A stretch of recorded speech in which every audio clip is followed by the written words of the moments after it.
ও প্রাকৃতিক গ্যাসের উপর অত্যন্ত নির্ভরশীল পশ্চিম এশিয়ার দেশগুলোর অর্থনীতি। তাদের মোট আয়ের বড় অংশই জ্বালানি রপ্তানি থেকে আসে, তবে ভূ রাজনৈতিক সংঘাত, যুদ্ধ ও মূল্য অস্থিতিশীলতার কারণে আর্থিক ঝুঁকি তৈরি করছে। ফলে গভীর সংকটের মুখে পড়েছে বিশ্ব অর্থনীতি।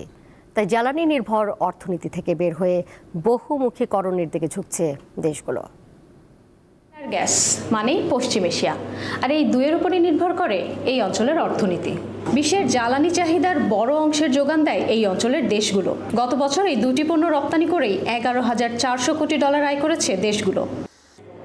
তবে যুদ্ধ, সংঘাত, ভূ রাজনৈতিক অস্থিরতা এবং হরমুজ প্রণালী ও লোহিত সাগরের নিরাপত্তা সংকট এবং তেল হ্রাসের কারণে এই অঞ্চলের অর্থনীতি এবং বৈশ্বিক বাজার চ্যালেঞ্জের মুখে। আর তাই তেলের অর্থনীতি থেকে বের হয়ে আসতে চাইছে উপসাগরীয় দেশগুলো, ঝুঁকছে অর্থনৈতিক বহুমুখীকরণে। পশ্চিম এশিয়ার সবচেয়ে বড় ও প্রভাবশালী দেশ সৌদি আরবের অর্থনৈতিক বহুমুখীকরণের সুস্পষ্ট প্রমাণ সৌদি ভিশন 2030। এর আওতায় পর্যটন, প্রযুক্তি ও শিল্প খাতে প্রসার ঘটাচ্ছে দেশটি। এছাড়া খেলাধুলায় বিলিয়ন বিলিয়ন ডলার বিনিয়োগ করছে তারা। ক্রিশ্চিয়ানো রোনালদোর মতো বড় তারকাদের নিয়ে সুপরিচিত হতে চায় সৌদি প্রো লিগ।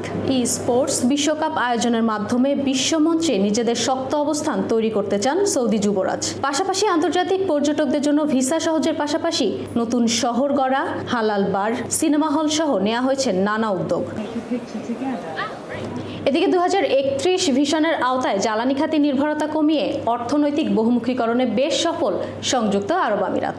বিশেষ করে আবাসন এবং রিয়েল এস্টেট খাতে দেশি বিদেশি বিনিয়োগকারীদের প্রধান আকর্ষণ এই দেশটি। বর্তমানে দেশটির মোট জিডিপি প্রায় 70%-এরও বেশি আসে তেল বহির্ভূত খাত থেকে। স্টার্টআপ বিজনেস, পর্যটন, আবাসন, বাণিজ্য, নবায়নযোগ্য জ্বালানি এবং প্রযুক্তি খাতের প্রসারের মাধ্যমে নিজেদের আধুনিক ও জ্ঞানভিত্তিক অর্থনীতি হিসেবে প্রতিষ্ঠা করছে সংযুক্ত আরব আমিরাত। অর্থনৈতিক বহুমুখীকরণে দ্রুত অগ্রগতি অর্জন করছে বিশ্বের 10টি ধনী দেশের তালিকায় থাকা কাতার। এছাড়া বিশ্বের বিভিন্ন দেশে কাতার সরকারের বিনিয়োগও রয়েছে। এছাড়া 2022 সালে ফিফা বিশ্বকাপ আয়োজনের পর পর্যটক আকর্ষণ বৃদ্ধি পেয়েছে দেশটিতে। প্রযুক্তি, এডুকেশন সিটি ও গবেষণা কেন্দ্র প্রতিষ্ঠার মাধ্যমে জ্ঞানভিত্তিক অর্থনীতি গড়ার কাজ চলছে। কার্বন নিঃসরণ কমাতে এবং যাতায়াত সহজ করতে পরিবহন ব্যবস্থাকে পুরোপুরি আধুনিক ও স্মার্ট প্রযুক্তিতে রূপান্তর করছে দেশটি। তবে কুয়েতের অর্থনীতি এখনও 90% তেল নির্ভরই রয়ে গেছে। অতীতে রাজনৈতিক স্থবিরতা ও আমলাতান্ত্রিক জটিলতার কারণে নতুন কুয়েত 2035 পরিকল্পনা বাস্তবায়ন পিছিয়ে রয়েছে। তবে সরকার বর্তমানে কাঠামোগত সংস্কার, ব্যাংকিং, আবাসন এবং পর্যটন খাত ধীরে ধীরে প্রসারের মাধ্যমে অর্থনীতি বহুমুখীকরণের গতি আনার চেষ্টা করছে।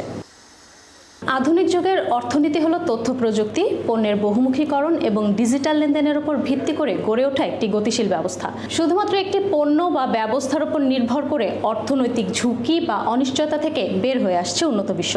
আর বৈশ্বিক বাজারের সাথে তাল মিলাতে সেই পথেই হাঁটছে পশ্চিম এশিয়া। ইশরাত সুমা, দীপ্ত বার্তা কক্ষ।